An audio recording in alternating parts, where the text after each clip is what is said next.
Assalamualaikum warahmatullahi wabarakatuh. Jumpa lagi dengan saya Mas Mud, masih di seputaran anxiety disorder, psikosomatis, dan disepsia. Sebelumnya saya doakan semoga teman-teman segera sembuh dari penyakit anxiety disorder ini, diberikan kesehatan dan bisa berlaku seperti orang normal seperti sedia kala, dan diberikan rezeki yang halal, amin ya rabbal alamin.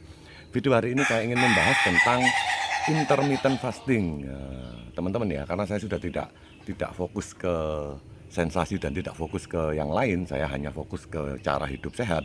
Jadi saya sekarang mencoba untuk intermittent fasting. Intermittent fasting itu puasa yang terkontrol jam makannya ya. Jadi saya sudah, ini hari kelima saya mengontrol jam makan saya untuk malamnya.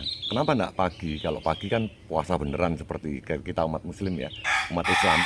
Ketika kita puasa pagi terus nggak ada teman-temannya juga kayaknya belum lah, kita latihan dulu di puasa malamnya karena lebih mudah dan lebih gampang. Kenapa kok bisa lebih gampang? Karena kita banyak tidurnya. Jadi saya hari pertama puasa intermittent fasting itu saya menjaga tidak makan belajar di 12 jam.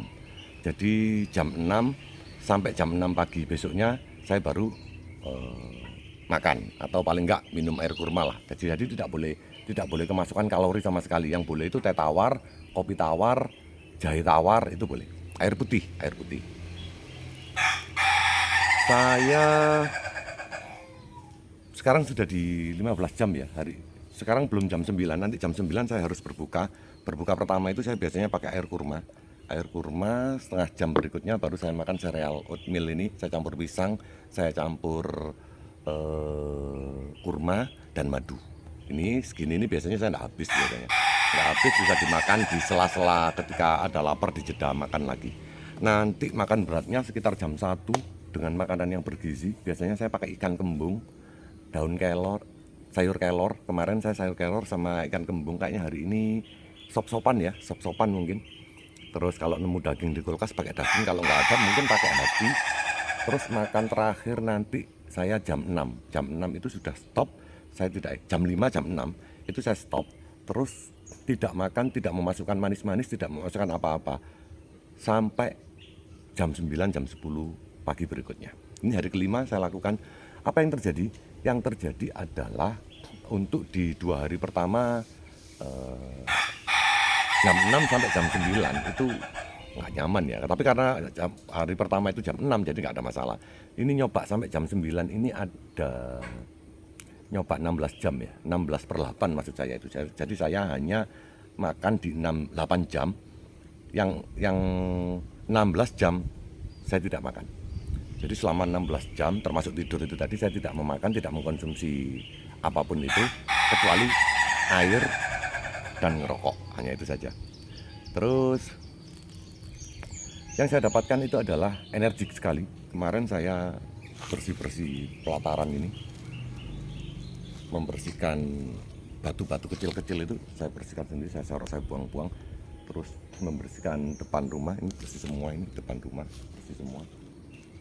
Jadi beberapa hari ini memang saya buat aktivitas sampai zuhur. Setelah berbuka ini saya aktivitas sampai zuhur. Setelah zuhur baru saya sarapan berat. Setelah sarapan berat saya aktivitas lagi sampai jam 2. Setelah itu kalau nggak pergi ya, setelah itu baru bersantai. Tapi kalau pergi ya pergi. Habis zuhur biasanya saya pergi. Saya 2 hari pergi ke Surabaya, ke ke Jombang, nganterin ponakan mondok. Jadi yang saya dapat adalah ketika kita mencoba untuk berpuasa 12 jam malam, itu lambung jarang mengalami begah. Terus ketika sudah sampai di 13 jam, 14 jam, ini 16 jam hari ini saya mulai start 15 jam di hari kelima. Ini tidak ada gejala apapun, yang ada hanya keliengan. Keliengannya itu kayak puasa ya, kayak ketika kita jam 5 sebelum maghrib. Nah, keliengannya kayak gitu. Artinya bukan yang keliengan, yang hanya sekedar tubuh inilah hanya sekedar lemes, butuh energi gitu saja. Nah, disitulah letak perbaikannya itu, autofaginya itu. Jadi tubuh kita ketika lapar banget seperti ini, tubuh kita ini memakan sel-sel yang buruk, sel-sel yang tidak bagus, sel-sel yang mati, sel-sel yang dianggap tidak berguna, itu dimakan oleh tubuh kita sendiri, autofagi itu. Jadi saya mendapatkan autofagi kalau hanya 16 jam ini hanya sekitar 2 jam autofaginya. Jadi ya semoga nanti di 14 hari ke depan ada perubahannya ya. Maka nanti saya buatkan video lagi tentang perkembangan saya puasa intermittent fasting dengan metode saya latihan 12 jam dulu, besoknya 13 jam, besoknya lagi 14 jam, besoknya lagi masih tetap 14 jam, ini hari kelima 16 jam. 16 jam. Kemarin 15 jam ya. Sekarang rencana saya 16 jam. 16 jam ini akan saya lakukan terus sampai 14 hari. Jika memang ada perbaikan yang signifikan, yang bagus, maka akan saya lanjutkan terus untuk berpuasa intermittent fasting ini. Tapi kalau sudah terbiasa intermittent fasting, mungkin saya akan belajar untuk berpuasa siang seperti umat Islam yang lain. Mungkin belajar di Senin Kemisnya atau apa, itu yang saya inginkan. Karena apa? Karena banyak artikel mengatakan bahwasanya ketika perut sedang kosong, itu tingkat kefokusan pikiran itu jauh lebih cepat. Makanya orang-orang zaman dulu itu ketika makannya hanya sedikit, mereka itu jadi tidak mudah sakit pikiran, tidak mudah sakit fisik, tidak mudah sakit perut. Nah, kita ini orang-orang yang, kalau saya alumni orang-orang yang sakit itu, saya tidak mau terjadi kambuh lagi. Dengan cara apa? Dengan cara saya menjaga pola makan, pola pikir, dan pola hidup saya. Saya sampai detik ini tetap menjaga pola makan. Saya perbaiki terus. Yang semula makan terus, karena saya terlihat agak gemuk sedikit, perut agak gede dikit. Ini sudah mulai harus berubah. Saya jadi sarapannya ini oatmeal dengan pisang yang banyak serat, dengan kurma dan madu.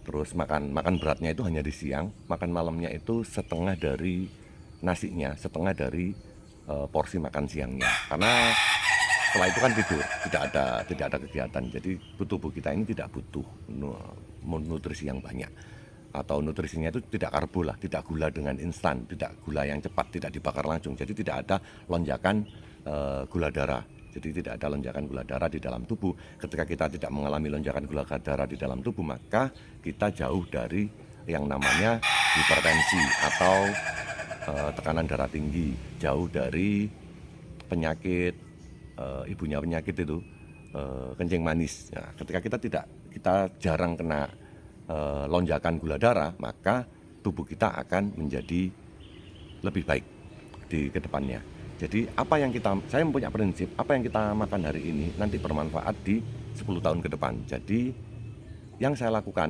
yang baik di hari ini itu bisa menjadikan saya jadi baik di 10 tahun ke depan, 5 sampai 10 tahun ke depan. Makanya dari sekarang ini, setelah kena anxiety disorder psikosomatis dan disleksia itu, saya mempelajari betul tentang tata cara hidup yang baik dan benar dan yang sehat. Itu saya gali terus, saya selalu mencari hal-hal yang seperti itu. Saya sudah tidak mencari sensasi, tidak mencari artikel tentang cara penyembuhan lambung, artikel tentang anxiety disorder, saya sudah tidak lihat itu. Yang saya lihat adalah bagaimana caranya saya bisa memasukkan makanan yang sesuai dengan nutrisi tanpa vitamin tambahan, terus hidup olahraganya seperti apa, makanannya seperti apa, dan pola pikirnya nanti seperti apa. Itu yang saya cari per hari ini. Jadi saya berlomba-lomba dengan diri saya untuk memberikan nutrisi yang bagus untuk tubuh saya agar saya bisa sehat di kemudian hari. Itu yang saya lakukan, karena saya tidak ingin makan vitamin instan ya, karena mahal sekali, ternyata mahal sekali. Makanya saya tidak makan itu. Saya cari dari sumber makanan yang asli dan yang jauh lebih alami, kata Dr. Zaidul Akbar. Saya patokannya untuk hidup sehatnya ini di Zaidul Akbar sama Mas Wigo. Mas Wigo itu dia pernah kena anxiety tapi dia sembuhnya dengan cepat, tapi anxiety-nya tidak parah ya. Jadi dia langsung recovery tubuhnya, karena dia masih muda, dia cepat sekali untuk sembuhnya. Dia terapkan pola pikir, pola makan, dan pola hidup yang baik dan benar. Terus banyak sekali tentang dokter-dokter yang menyarankan untuk makan sarapan oatmeal atau gandum ini. Ini lagi pesen gandum saya, kedepannya ini saya campur dengan gandum. Saya menemukan tausiah tentang bagusnya bubur gandum. Rasulullah menyatakan bahwasanya dalam hadisnya itu menyatakan bahwasanya bubur gandum tersebut bisa mengobati hati dan mengobati lambung, juga menenangkan pikiran. Jika ada orang yang kesusahan itu makan bubur gandum, insya Allah susahnya itu akan hilang dengan saking nikmatnya bubur gandum tersebut. Nah, saya lagi order bubur gandum asli. Rencana saya mau saya blender, terus saya campur dengan oatmeal ini buat sarapan. Nanti seperempatnya bubur gandumnya. Jadi itulah video saya hari ini tentang menjaga kesehatan setelah anxiety disorder, psikosomatis, dan dispepsia. Semoga teman-teman bisa menerapkan juga ya. Tapi tentunya setelah dengan hasil yang saya dapatkan. Jadi tunggu saja.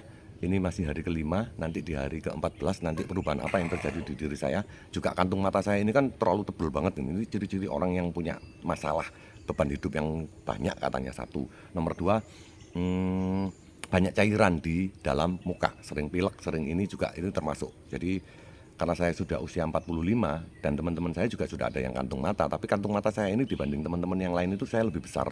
Tapi memang turunan ya, dari ibu saya, Pak De saya itu beliau punya kantung mata yang besar. Memang dari dulu memang punya kantung mata yang besar. Turunan memang ini. Jadi saya mau mengecilkan kantung mata ini dengan pola makan saya ini. Bisa tidak saya tidak seperti gen orang tua saya? Bisa tidak saya berbeda dengan gen orang tua saya? Nah, itu yang saya lakukan. Saya ingin perbaikan tubuh. Semoga teman-teman bisa menirunya kalau sudah ada hasilnya. Terima kasih sudah melihat video saya. Salam sehat selalu. Assalamualaikum warahmatullahi wabarakatuh.